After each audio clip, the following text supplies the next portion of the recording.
What's up everyone, it's Kenny from Makers here. In this topic, we will discuss resistors. What is it?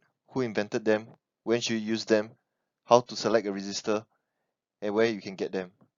If you find this even remotely helpful, just do me a favor and smash the like button for the YouTube algorithm. Thank you so much, it means a lot. And without further ado, let's get into it.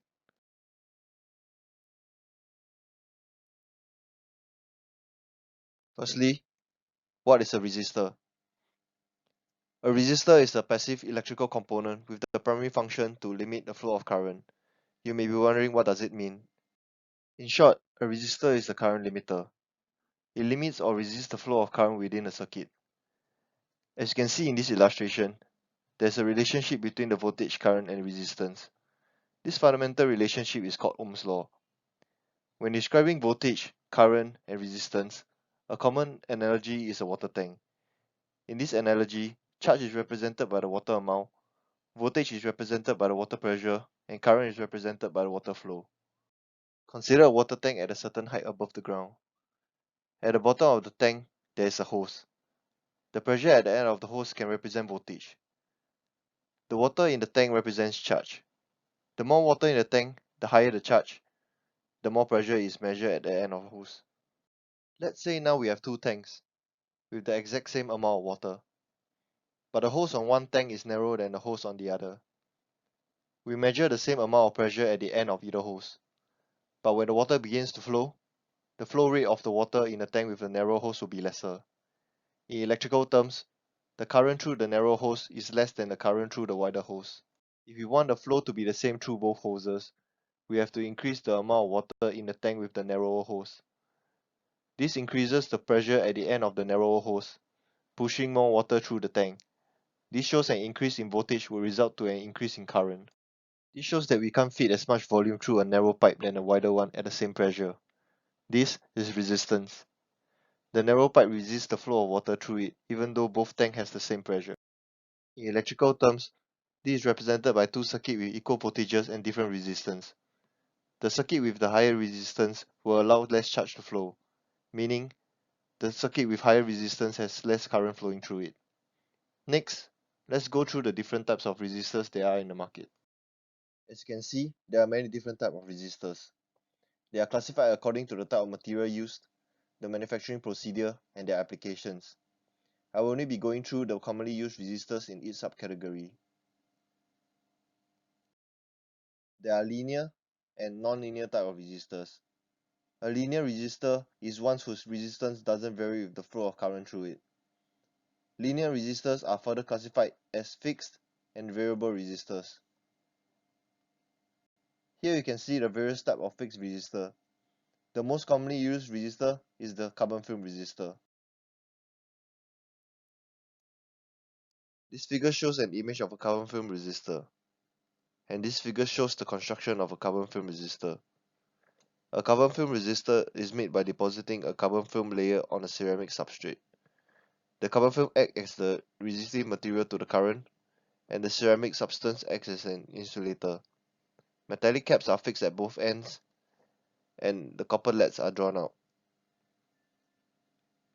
The main advantages of these resistors are their high stability, wide operating range, low noise, and low cost.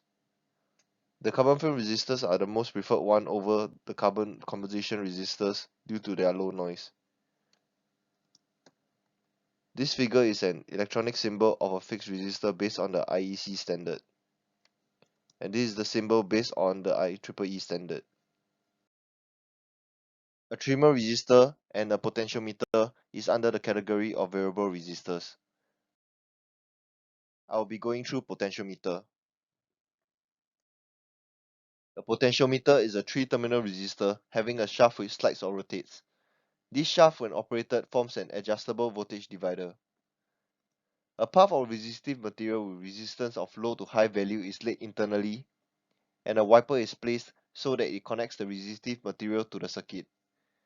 This is mostly used as a volume controller in TV sets and music systems. This is the electronic symbol of a variable resistor. And lastly, we have the non-linear resistors.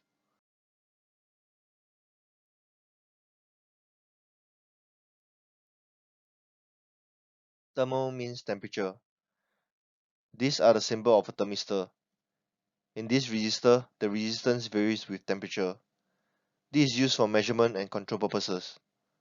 The main types of thermistors are PTC and NTC. PTC is positive temperature coefficient. In such devices, the resistance increases as the temperature increases. These are used to protect the devices from overcurrent conditions. NTC is negative temperature coefficient. In such devices, the resistance decreases as the temperature increases. These are used to protect the devices from overvoltage conditions. Photo means light. This is a symbol of a photoresistor. In this resistor, the resistance varies with light. They are also commonly known as light-dependent resistor. As light increases, resistance decreases and vice versa. This is commonly used for measurement and control purposes. This is a symbol of a varistor. It looks similar to the symbol of a thermistor. The varistor, also commonly known as voltage-dependent resistor, has its resistance varies with the applied voltage. As the voltage increases, the resistance decreases and vice versa. Surface mount resistors are very small when compared to the normal resistors, and hence occupy less space. They are effective and dissipate less heat. The inventions of these resistors has changed the looks of printed circuit boards and reduced its size significantly. Here are the advantages of surface mount resistors compared to through-hole resistors. They are compact in size, they have good tolerance, and they are effective in reducing heat dissipation. You can see that the symbol of all types of resistors are built on top of the symbol of fixed resistors.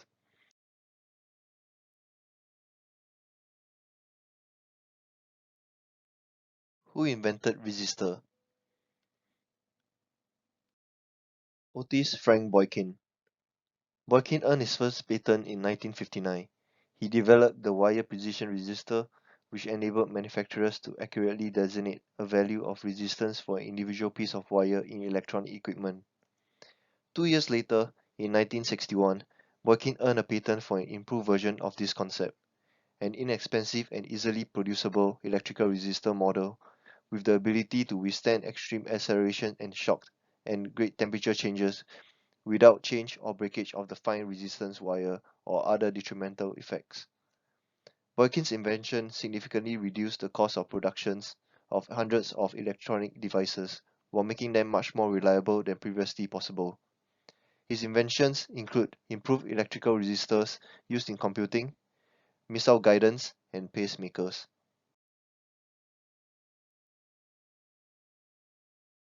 When to use a resistor? When the load in a circuit is unable to regulate the current that passes through it. In this example, an LED is used as the load in a circuit. The Arduino Uno is used as the power source, providing 5 volt to the circuit, and as mentioned earlier, the resistor is used to regulate the current that passes through the load. We will go through this circuit in detail later on.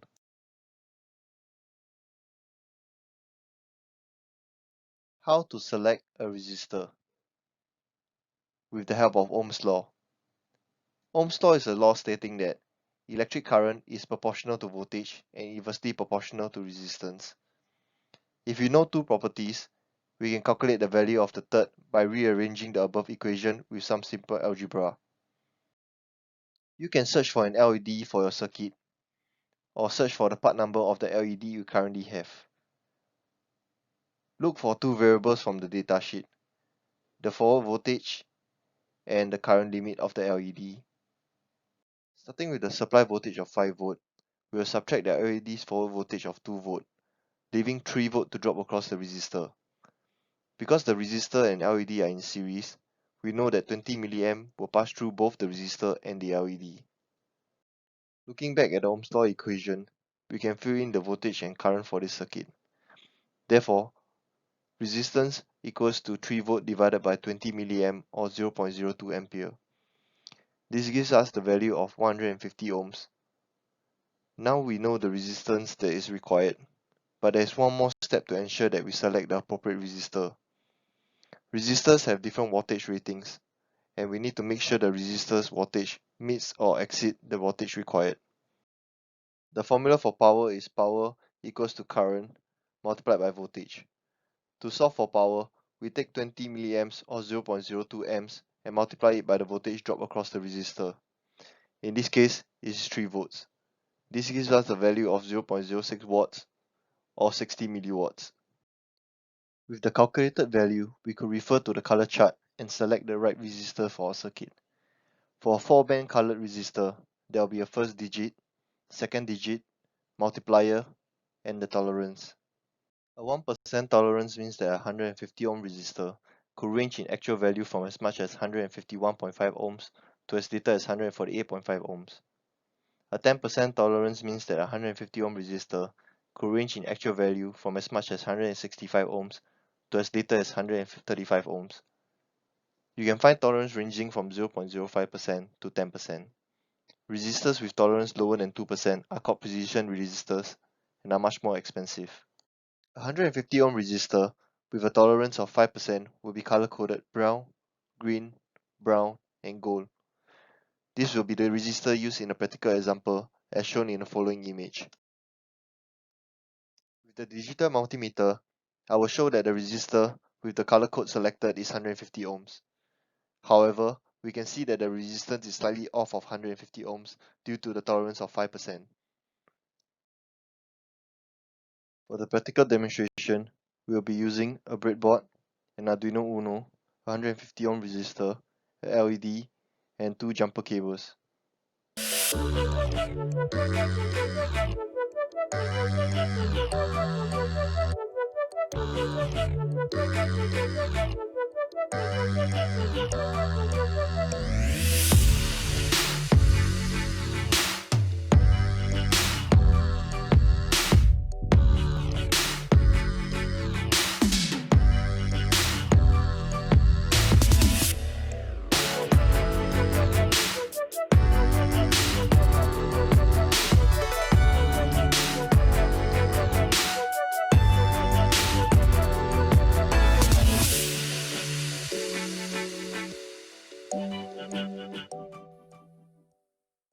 Now, let us briefly run through resistors in series and parallel.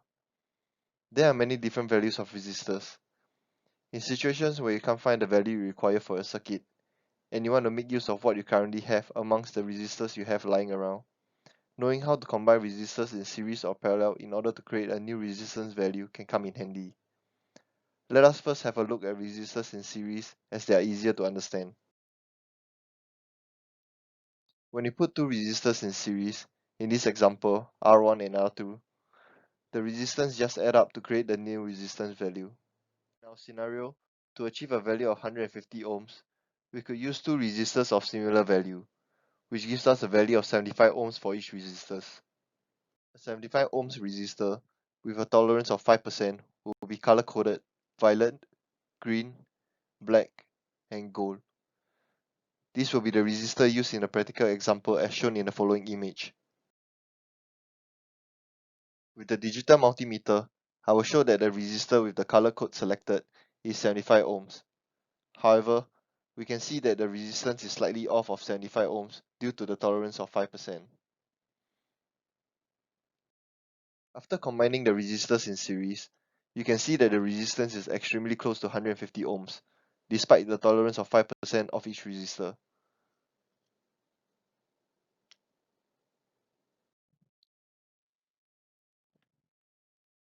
And there, it works just as well as compared to using a single resistor. Resistors in parallel are a little trickier and less intuitive.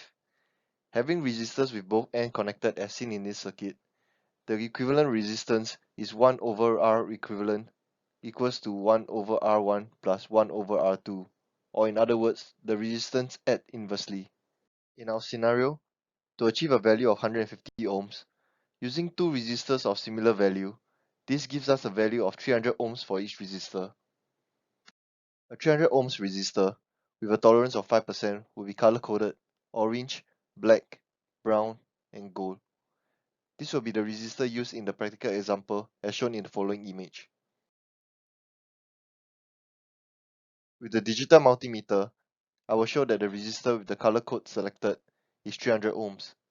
However, we can see that the resistance is slightly off of 300 ohms due to the tolerance of 5%. After combining the resistors in parallel, which means having both resistors with both ends connected, you can see that the resistance is extremely close to 150 ohms, despite the tolerance of 5% for each resistor.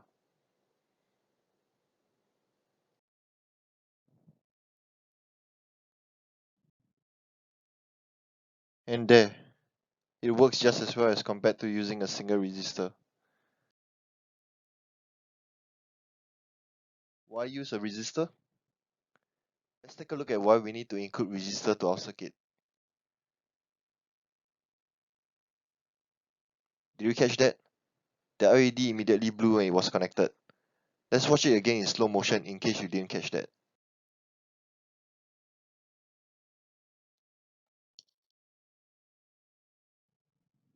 There. So this is the reason we require a resistor in the circuit. Where to purchase a resistor? DigiKey, Mouser, Element 14, and RS Components are all popular choices to purchase electronic components. Now, let's go to any of the electronic component distributor to search for the resistor we require. I'll be searching for it in DigiKey. First, type in resistors. Go to through-hole resistors. Select cut tape so we can purchase them loosely. Next, select resistance, in our case the 150 ohms. Select the wattage we need, which is 60 milliwatt. Anything above that is fine. Select the type to be carbon flume. Select in stock, then apply. We will sort it by price.